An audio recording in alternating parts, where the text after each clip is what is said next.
Ma'am साहब, वो आपसे कुछ बात करनी थी। पर मुझे कोई बात नहीं करनी है। घर का सारा काम पड़ा हुआ है, तुम्हें बात करनी है। बाथरूम में कपड़े रखे थे, मैंने धो दिए। मैम साहब, वो मैं सारा काम कर लूँगा, पर आप एक बार मेरी बात तो सुन लीजिए। मैं कह रही हूँ मुझे कुछ नहीं सुनना। अरे एक बार इसकी बात सुन तो लो कि वो कहना क्या चाहता है। दीपांशु, मैं अच्छे से जानती हूँ इन नौकरों की हरकतें। काम ना करने के ना 100 बहाने लगाते हैं। और तुम कान खोल कर सुन लो, एक छुट्टी नहीं देने वाली हूँ मैं। मैम साहब, मुझे छुट्टी नहीं चाहिए। दरअसल बात यह है कि जल्दी बोल, जो भी बोलना है। मैम साहब, दरअसल बात यह है कि गांव में मेरी पत्नी है और उसकी तबीयत ख़राब है, तो डॉक्टर ने ऑपरेशन के लिए बोला है, तो इसलिए मुझे पैसों की ज़रूरत है। तो क्या आप इस महीने की सैलरी मुझे एडवांस दे दोगे? देख लिया, मैं जानती थी ये ऐसे कुछ बातें बोलने वाला है। और तुझे क्या मैं बेवकूफ़ नज़र आ रही हूँ? बिना काम के पूरे महीने की सैलरी एडवांस में दे दूँ? और तुझे बिल्कुल भी शर्म नहीं आई ना? कुछ पैसों के लिए पत्नी का ऑपरेशन का बहाना बना रहा है। मैम साहब, मेरी बात का यकीन कीजिए, मैं कोई बहाना नहीं बना रहा। मुझे सच में पैसों की ज़रूरत है। अगर आपको विश्वास नहीं है तो आप मेरे गांव फ़ोन करके पूछ लीजिए। हाँ, अब मेरे पास यही काम रहेगा कि तुम्हारे गांव फ़ोन करके मैं बात करूं। एक बात ना तुम समझ लो, 1 रुपया नहीं देने वाली मैं तुम्हें बिना काम किए। नहीं मैम साहब, ऐसा मत बोलिए, मेरी पत्नी की जान का सवाल है। पूजा, मुझे लगता है सच में इसको ज़रूरत है। तुम दे दो ना पैसे। और वैसे भी यार, इसको इतना टाइम हो गया हमारे यहाँ काम करते हुए, कौन सा ये लेकर भाग जाएगा। एडवांस ले रहा है तो बाद में आकर काम तो करेगा ही ना। हाँ मैम साहब, मैं पूरा मन लगा के काम करूँगा। हाँ, तुम दे दो इसको पैसे। तुम्हें ना ज़्यादा दानवीर बनने की ज़रूरत नहीं है।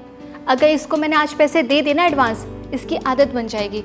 फिर हर महीने आ जाएगा एडवांस पैसे मांगने के लिए। तो बिना काम किए मैं तुम्हें 1 रुपया देने वाली नहीं हूँ, ठीक है? और आगे से ना सैलरी की बात मत करना मुझसे। जाओ अंदर सारा काम करो और कपड़े धो वो जाके।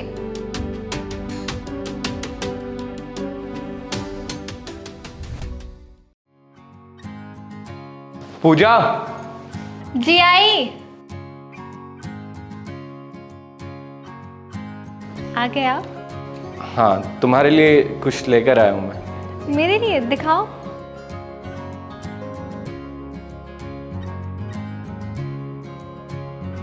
ये देखो, गोल्ड चेन है और इसमें कुछ ज्वेलरी है, रख लेना। चेन तो बहुत प्यारी है।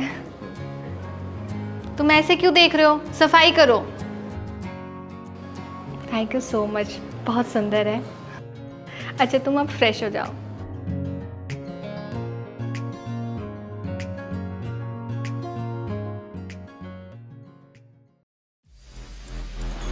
रामू, रामू! क्या हुआ मैम साहब? क्या हुआ? तू मुझसे पूछ रहा है? थोड़ी सी भी शर्म नहीं आई ना मेरे घर में चोरी करते हुए? चोरी? नहीं मैम साहब, मैंने कोई चोरी नहीं की। मुझसे ना ज़्यादा झूठ बोलने की कोई ज़रूरत नहीं है। मैं तुम जैसे 2 कौड़ी के इंसान को ना अच्छे से जानती हूँ।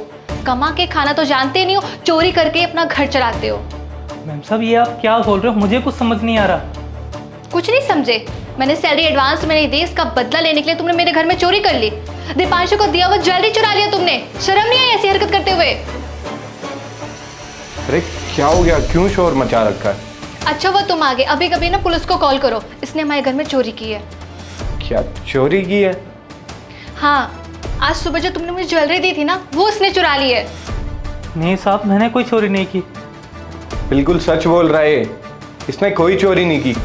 दीपांशु, मेरे यकीन मानो, सच में इसी ने चुराया है।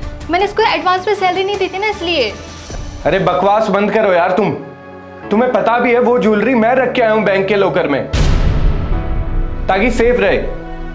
अरे मैं उस दिन से देख रहा हूं तुम्हें, जब से इसने तुमसे पैसे मांगे हैं। तुमने पैसे तो दिए नहीं, उल्टा इसी पे झूठा इल्जाम लगा दिया। अरे शर्म आनी चाहिए यार तुम्हें। मुझे नहीं पता था कि तुम बैंक में रख के आए हो। मैंने देखा नहीं तो मुझे लगा कि इसने चुराया।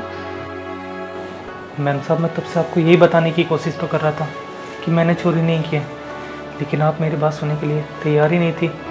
मैम साहब, माना मैं गरीब हूँ, मुझे पैसों की ज़रूरत है, तो इसका मतलब ये नहीं कि मैं चोरी करूँगा। मैम साहब, मैं गरीब होने के साथ साथ खुददार हूँ, मेहनती हूँ। मैं मेहनत करके खाना जानता हूँ, और इस चोरी जैसी घटिया हरकत मैं क्यों करूँगा? मैम साहब, मेरे को इतना टाइम हो गया इस घर में काम करते हुए, और आपको मेरे पे इतना भी यकीन नहीं है। तुम्हें इस पे इतना बड़ा इल्जाम लगाने से पहले ना एक बार सोच लेना चाहिए था। पूजा, तुमसे ये उम्मीद नहीं थी मुझे। मैम साहब, आगे से किसी गरीब पर इल्ज़ाम लगाने से पहले 2 बार सोच लीजिएगा, क्योंकि हम गरीब लोगों का भी आत्मसम्मान होता है और हम मेहनत करके खाना पसंद करते हैं। चलता हूँ।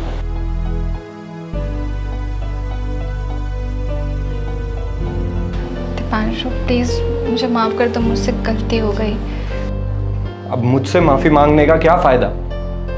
अरे एक गरीब का दिल दुखाया है तुमने, तुम्हें शर्म आनी चाहिए यार।